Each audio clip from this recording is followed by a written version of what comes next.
They didn't come with flags. No grand arrival. No press conferences, no flashing lights, no handshakes for the cameras. In the silence of the Sahel, beneath a sky still scorched from civil unrest, they landed. 700 elite North Korean commandos, trained, armed, loyal to the bone, stepped onto the soil of Burkina Faso without a single public word. They weren't here as peacekeepers.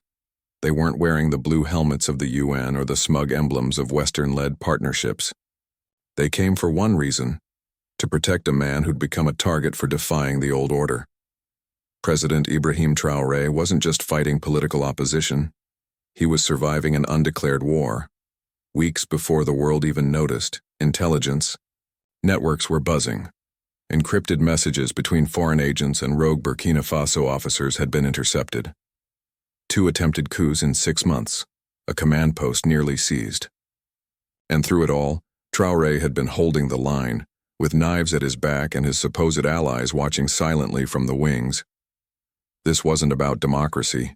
It was about control. And someone very powerful wanted him gone. So he did what no African leader had dared to do in decades. He reached beyond the usual power brokers, beyond Paris, Washington, and Brussels, and knocked on Pyongyang's door. The North Koreans didn't hesitate. They didn't ask for international approval. They didn't care for Western opinion pieces or diplomatic etiquette. They moved swiftly, in shadows. Quiet diplomacy had been building in the background for weeks. Military teams scouted terrain. Diplomatic envoys whispered terms. Training simulations began in secret. By the time the public found out, infrastructure had already been set. The boots were already on the ground. This wasn't a response. This was a plan that had been activated, and when they landed, everything shifted. Because this wasn't just a security mission, it was a signal. To every watching power, to every plotting general, to every embassy trying to pull strings through back channels, the rules had changed. Burkina Faso was no longer a client state. It was no longer alone. It had allies that didn't wear suits or smile for cameras. It had soldiers who didn't ask questions, just loyalty, just bullets, just silence. The West had grown used to seeing Africa through a familiar lens: fragile, dependent, manageable. But in that moment, as 700 of the most secretive soldiers on Earth arrived with surgical precision, a new chapter began. And it didn't come with applause or fanfare. It came with shadows, with intent, with a message too loud to ignore. Why would North Korea, a nation isolated and sanctioned, send its most elite forces halfway across the world to protect a military leader in West Africa? What possible interest could Pyongyang have in Burkina Faso? The answer is not as distant as it seems. It's buried in power games the public rarely sees, where ideology, survival, and rebellion meet. And it begins with understanding one truth. They didn't come for charity. They came because Traoré had become something rare in today's world, a leader who refuses to bow. And in a world built on submission, that kind of defiance needs protection. Now, with North Korean boots on African soil in the West watching in stunned silence, the game has changed forever. It wasn't a question of if, it was when. Inside the walls of Burkina Faso's presidential compound, President Ibrahim Traoré was running out of time. His enemies weren't just rebels in the bush or militants hiding behind ideology. They were closer, sharper, wearing uniforms, holding ranks, smiling in photographs. Traoré wasn't facing a simple insurgency. He was staring down a labyrinth of betrayal, foreign intelligence channels, compromised advisors, and rogue elements within his own army. And the names had already been written on the list. The kill list, but not of enemies. His own, over the course of just 6 months. 2 highly coordinated coup attempts had been exposed. Not small-time power grabs, but operations with encrypted communications, foreign handlers, and weapon caches that hadn't come from local sources. One plot involved the seizure of a regional command center. Swift, silent, surgical. Another involved embedded officers poised to act during a staged emergency. Both failed. But each failure came with a cost: More violence, more internal paranoia, more pressure from actors who weren't wearing uniforms, but tailored suits and diplomatic pins. By the time the second coup collapsed, Traoré had reached a point of no return. He could no longer trust the command structure inherited from previous regimes. It had been riddled with foreign influence, officers trained in Western academies, intelligence agents with soft loyalties, units that answered to embassies rather than the state.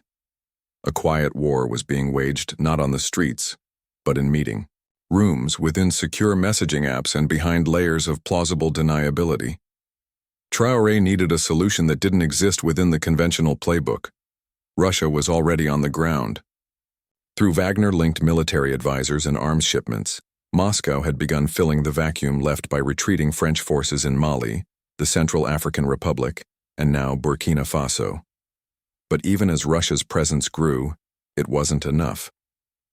Wagner operated on visibility, tough optics, mercenary politics, transactional support. Traoré didn't need more guns. He needed eyes. He needed structure. He needed absolute loyalty. That's when North Korea entered the conversation. There were no press releases, no international panels, no hand-wringing from NGOs, just whispers in diplomatic channels, briefings behind closed doors, and encrypted messages sent to Pyongyang. What Traoré needed, North Korea had been perfecting for decades: total security in hostile terrain. A system where coups weren't just suppressed, they were predicted, neutralized, and buried before they started breathing. A system where power wasn't broadcast, but protected through shadows, silence, and unwavering command. The North Koreans moved fast. Weeks before the public ever caught wind, their diplomats and military planners had already mapped the terrain. Temporary infrastructure was constructed in remote northern zones, places known for insurgent activity and coup plotting. Government officials were briefed, some retrained, some quietly rotated out. There were no leaks, no whistleblowers. Even senior military figures were kept on a need-to-know basis. And then, with chilling precision, 700 elite commandos landed. Not a single foreign journalist knew. There was no parade, no ceremony, no photo ops. Just boots, just orders, just silence. The arrival of North Korean forces in Burkina Faso marked the first confirmed combat support deployment by Pyongyang in Africa in decades. But these weren't peacekeepers. They didn't wear UN insignias. They didn't carry pamphlets. They carried years of field-tested counter-surveillance techniques, guerrilla defense doctrine, loyalty vetting mechanisms, and the kind of close-quarter security procedures reserved for protecting heads of state under imminent threat. They brought encrypted communication systems, counterintelligence blueprints, and a culture of discipline so airtight it bordered on religious. For Traoré, this wasn't about inviting an ally. It was about creating a firewall around his presidency that no external or internal force could penetrate. Burkina Faso's military command structure had been fragmented for years, split by French training doctrine, Pan-African alliances, Western aid conditioning, and internal tribal politics. Intelligence flowed sideways. Loyalty shifted with opportunity. Reports were often filtered, sometimes rewritten before they ever reached the top. Traoré understood one bitter truth: power does not protect you, control does. And the only way to create control was to cut out the noise. Western partners, for all their diplomatic finesse, came with baggage. They demanded visibility, influence, and a constant stream of validation. Cameras, press, conferences, sanctions disguised as advice. They didn't offer protection. They offered negotiation. And in Traoré's world, negotiation was a luxury he could no longer afford. North Korea, on the other hand, didn't negotiate. They delivered. They didn't show up with slogans about human rights and democratic transitions. They came with strategies on how to lock down a capital in under 20 minutes. They taught counter-infiltration, not just how to repel an attacker, but how to expose a traitor using subtle psychological vetting. Their doctrine wasn't about defense. It was about detection and elimination. And perhaps more importantly, they didn't care for the spotlight. They preferred to operate in the blank spaces where Western satellites couldn't see. That's precisely why they were accepted. In a region where Western influence had long been defined by loud declarations of partnership and conditional aid, the quiet efficiency of Pyongyang's shadow soldiers was a stark contrast. There were no inspirational speeches, no NGOs, no journalists embedded for war zone glamour reels, just action, measured, methodical, final. To the outside world, this was shocking. Why would one of the most secretive, heavily sanctioned regimes in the world risk global backlash to protect a transitional leader in West Africa? The answer is as cold as it is strategic: mutual need. Pyongyang needed a live battlefield to test asymmetric warfare tactics and build geopolitical influence. Traoré needed absolute defense from an enemy that had already breached his gates. Nahe. Alliance wasn't ideological. It was survival.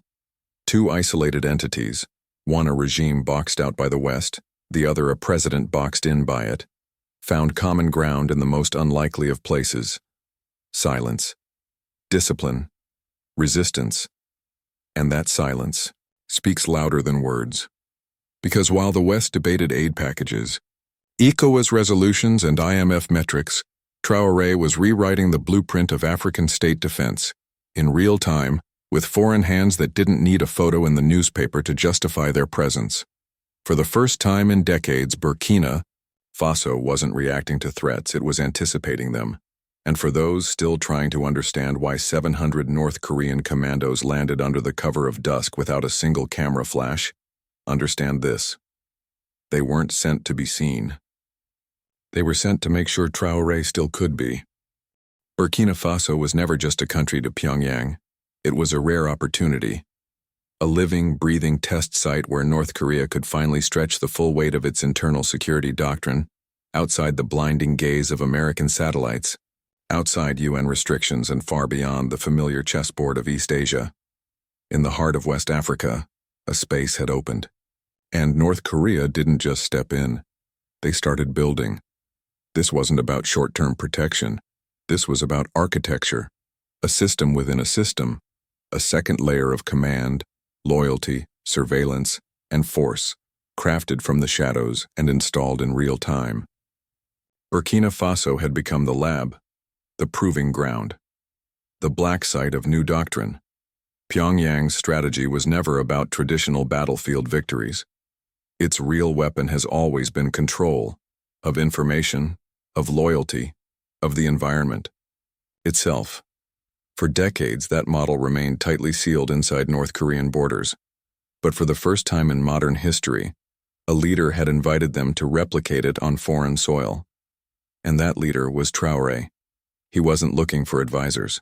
He was looking for enforcers, trainers, engineers of paranoia, experts in surgical loyalty. And that's what arrived. North Korean operatives didn't just train Burkina Faso's elite forces. They embedded themselves in the foundational mechanics of the state. Their first mission? Reconstruct the presidential guard, not just in discipline or weapons handling, but in mindset. Loyalty was no longer assumed. It had to be tested, monitored, and recalibrated. Officers were rotated, replaced, or reassigned, not publicly, not ceremonially, quietly, like cleaning out infected wounds before they burst. Those who remained were retrained in close-quarters defense, rapid lockdown procedures, encrypted field comms, and the subtle signs of betrayal, how to read hesitation, silence, or an overly eager smile. These weren't just soldiers anymore. They were filters.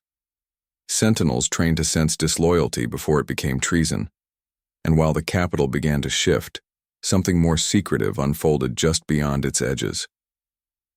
Unknown to most of the public, several sectors surrounding Ouagadougou were quietly converted into what military insiders referred to as black zones, areas off-grid, untraceable, and impenetrable to standard surveillance.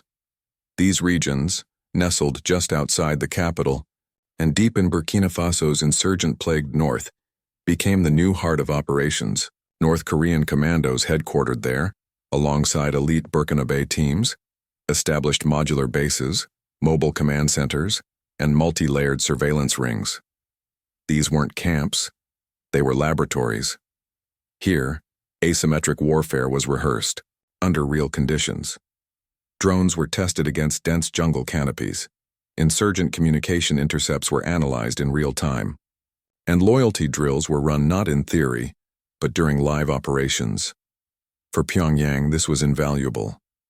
After decades of military isolation, they had found a testing ground outside of the Korean peninsula, one untouched by NATO, unpatrolled by U.S. drones, and largely ignored by traditional intelligence networks. This access granted them more than just battlefield data. It opened a gateway. Through their partnership with Traoré, North Korea gained entry into the geopolitical theater of Africa, a space they had long been cut off from. No longer just the hermit kingdom, Pyongyang was now a player on a new continent, forging ties with a transitional government that refused to bow to Paris, Brussels, or Washington. It wasn't just about proximity, it was about positioning and leverage. That leverage extended far beyond the battlefield. Burkina Faso, like many of its neighbors, is rich in rare earth minerals, gold, and uranium, resources critical for both modern warfare and global tech industries. Through discreet diplomatic backchannels, Pyongyang and Ouagadougou initiated barter-based trade systems, avoiding traditional financial institutions and bypassing the SWIFT network entirely. Technology, weaponry, surveillance software, all exchanged for access to resources the West had long taken for granted. This wasn't aid, it was business. And it was clean of Western strings. But there was something else at play. Something deeper than trade, tactics, or territory. Ideology. Traoré, much like Kim Jong-un, had become a symbol, an emblem of resistance in a world of compromise. He wasn't flying to Brussels to attend democracy summits. He wasn't dialing into IMF meetings or parading at G7 tables.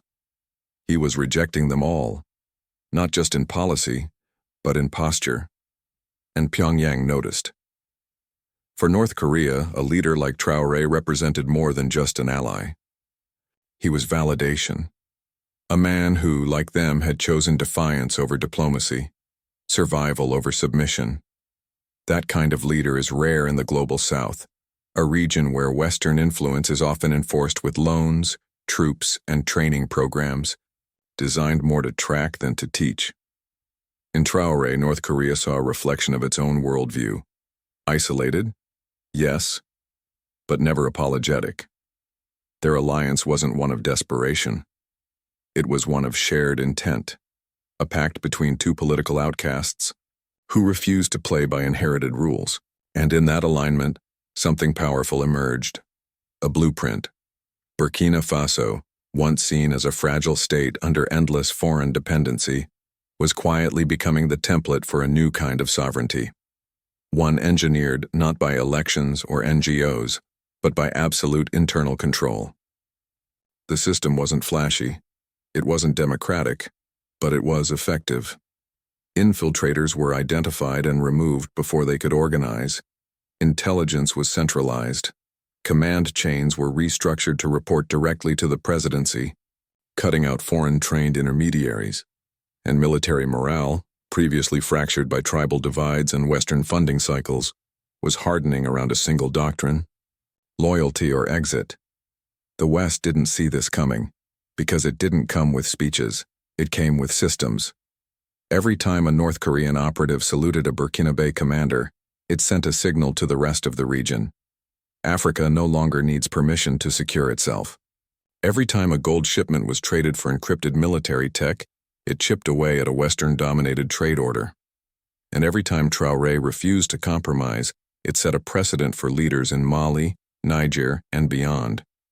It would be easy to dismiss this as dangerous, an authoritarian experiment gone rogue. But that would be missing the point. Burkina Faso didn't become a puppet of Pyongyang. It became a prototype. A field lab for what an independent African security doctrine might look like, when freed from Western conditioning and backed by a partner that values silence over spectacle. For North Korea, this was a geopolitical investment. For Traoré, it was nothing less than survival. Together, they weren't building a temporary alliance. They were constructing a defense architecture, built to outlast revolutions, assassinations, and foreign interference. And now that architecture is spreading. Ibrahim Traoré didn't just survive, he evolved. When the smoke cleared from the attempted coups and the whispers of assassination faded into cold air, Traoré wasn't limping. He wasn't hiding. He was building, not just stronger walls, but an entirely new foundation. The rules had changed and he wasn't playing defense anymore. He was engineering something deeper, something no African leader in recent memory had dared to construct. A sovereign power system, immune to foreign command, loyal only to the state and to him. But he knew the first step wasn't about strengthening. It was about cleansing. Inside the presidential palace, changes began quietly. Names disappeared from rosters. Long-serving aides were rotated, reassigned, or offered early retirement. None were publicly dismissed. There were no headlines. But the message spread like electricity. If you weren't built for absolute loyalty, if you were wired to answer a second master, foreign or internal, you were gone. This was the Purge, but without the bloodshed. It was surgical, North Korean. Intelligence officers working behind layers of deniability helped execute psychological profiling, loyalty assessments, and counterintelligence diagnostics. They didn't just look for traitors, they looked for hesitation, for softness, for ideology that leaned westward, or for loyalties that extended beyond national borders.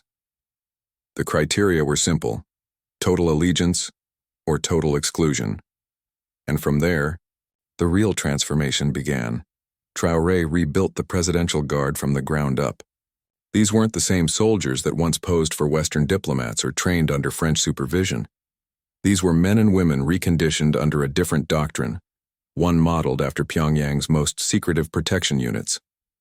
Units forged in paranoia, layered in silence, built to defend a single human target with fanatical discipline. They were taught to lock down entire government compounds within minutes, to communicate using field-level encryption protocols, and to identify dissidents in body language before words were even spoken. Their training focused not on battlefield victories, but on preventing betrayal before it had the chance to grow teeth. Traoré understood a critical truth few African leaders dared to face. Foreign coups don't begin outside the palace. They begin inside. So he sealed the palace. But the transformation didn't stop at the presidential walls. It seeped into the intelligence apparatus. For years, Burkina Faso's intelligence services had functioned more like an extension of foreign embassies than a shield of national protection. Reports were filtered, polished, or redirected. By the time intelligence reached national leadership, it had already been sterilized through friendly third parties. That era ended. Abruptly, under the new system, domestic surveillance became hyper-localized and deeply integrated. Neighborhood informant networks were reactivated. Analysts were retrained to think like saboteurs, not bureaucrats. Loyalty wasn't assumed. It was measured in behavioral metrics, cross-verified data, and monitored communication flows. One anonymous official put it simply, "We used to watch for others. Now we watch for ourselves." But perhaps the most groundbreaking reform occurred within the military command structure itself. Traoré didn't just shuffle generals. He rewired the entire chain of command. Under the previous regime, too many lines led outward, toward Brussels, toward Paris, toward NGO-funded military programs and cross-border chains of influence. Today, those routes are severed, permanently. Provincial commanders now report directly to central authority, bypassing bloated bureaucracies long exploited by foreign actors to delay or distort military response. In some regions, especially those vulnerable to insurgent activity, alternative parallel security chains were established. These chains don't appear on paper, but they move faster, cleaner, with fewer eyes, fewer leaks, and they are loyal. The blueprint? A hybrid of North Korea's dual-layered defense model, where visible formal roots exist but the true power resides in personal loyalty networks. Traoré didn't blindly copy Pyongyang. He took what worked, secrecy, speed, centralization, and wove it into something entirely his own, adapted for the Sahel. The results spoke for themselves. Insider threats dropped. Coup chatter was preemptively silenced. Several cells were reportedly neutralized before they could even complete planning stages. Public morale among elite forces stabilized, no longer confused by conflicting allegiances or the weight of foreign doctrines. Troops no longer reported to Paris. They reported to Burkina Faso, to Traoré. But here's what the outside world missed. This wasn't just about Burkina Faso. While most headlines focused on security assistance, Traoré had already begun exporting the blueprint. Mali, Niger, Guinea, states facing the same vulnerabilities, the same imperial echoes, the same frustration with conditional aid and toothless peacekeeping. In private joint meetings among the Sahel Alliance, restructuring strategies began to circulate. Not democracy-building plans, not soft power treaties, but frameworks for true strategic autonomy, cyber monitoring techniques modeled after North, Korean doctrine, military command reform modeled after Traoré's realignment, surveillance and vetting systems applied in regions where rebel groups had historically exploited weak internal cohesion. In every case, one message was reinforced. The West can no longer protect you, but you can protect yourselves if you're willing to think differently. And so a doctrine was born, one not of imitation but reinvention. Traoré wasn't turning Burkina Faso into North Korea. He was turning it into something the world had never seen. A post-colonial African state with a fully independent security system, one that answered to no capital but its own. It was raw, unforgiving, but it was working. In the minds of many African leaders watching from afar, a new question began to take root. What if the problem wasn't instability?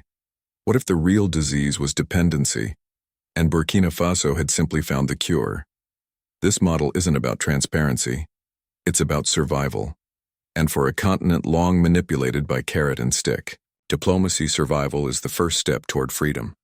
For the first time, the rules are being rewritten, not in New York, not in Geneva, but in Ouagadougou, under a leader the world underestimated, who was supposed to fall, supposed to be replaced, and yet now stands at the epicenter of a movement far larger than himself.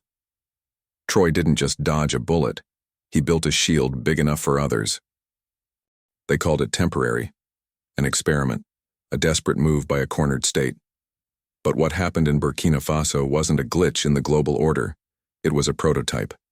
And now, it's becoming a pattern. Russia and North Korea, two nations, long branded as outcasts, aren't just forming alliances, they're rewriting the rulebook on global partnerships. In the vacuum left by retreating Western powers, a new axis is forming. It's not bound by democratic slogans or institutional diplomacy. It's defined by something much sharper: mutual utility, shared resistance, and unapologetic self-interest. Burkina Faso was just the spark. The alliance between Moscow and Pyongyang is now bleeding outward, not with military occupations but with calibrated influence. Russian private military companies are providing air cover and strategic logistics. North Korea is delivering counter-surveillance networks, encryption systems, and ideological loyalty doctrines. The model? Keep it quiet, keep it fast, keep it sovereign. Together, these forces are doing what the West long assumed impossible: organizing international support without asking for permission. And they aren't stopping at Africa. From the Sahel to Southeast Asia, from Latin America to the shadow corridors of the Middle East, this new axis is finding traction. Venezuela, Iran, and parts of Southeast Asia are already engaging in diplomatic dialogues about energy, barter-based technology exchange, and mutual defense. Nations long bullied by sanctions and ignored by the Bretton Woods system are discovering something powerful in this silent pivot. You don't need the West to survive. Asia, Africa, and Latin America, once the chessboard of Cold War superpowers, now becoming the players. And they're starting to move together.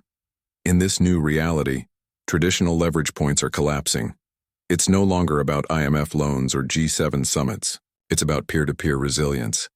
Instead of asking the World Bank for infrastructure support, nations are swapping rare earth minerals for defense systems. Instead of hosting U.S. training programs, They're onboarding North Korean operatives to build internal security networks. Instead of inviting EU monitors, they're creating private intelligence zones, free from foreign oversight. The shift is as philosophical as it is tactical. Western powers have long operated under a soft script. We help you comply. But that era of conditional aid, regime change diplomacy, and moral lecturing is unraveling. What we're seeing now is the emergence of a model that rejects the very premise of dependency, and that poses a problem. Because the West isn't just being challenged, it's being ignored. No invitations, no consultations, just new alliances moving without explanation or apology. For decades, the global North wrote the language of legitimacy. But now the global South is drafting its own dialect, raw, decentralized, and above all, uncontrollable. That leaves one final question. Can the West accept that the era of blessing and instructing is over? That it is no longer the custodian of global norms but merely one voice among many in a world where even silence has become a form of strategy? Because the game has shifted. And no one asked the West if it was ready to lose. This is no longer about Burkina Faso. It's about the replicability of what happened there. The blueprint is out, the doctrine is being studied, and the continent is watching closely. But what happens when this model spreads across Africa? When entire nations decide to go dark and build their own shadow armies? The next phase is coming. You won't see it in press briefings or diplomatic white papers. You'll see it in the silence, between headlines and the leaders who no longer ask, only act, to be continued.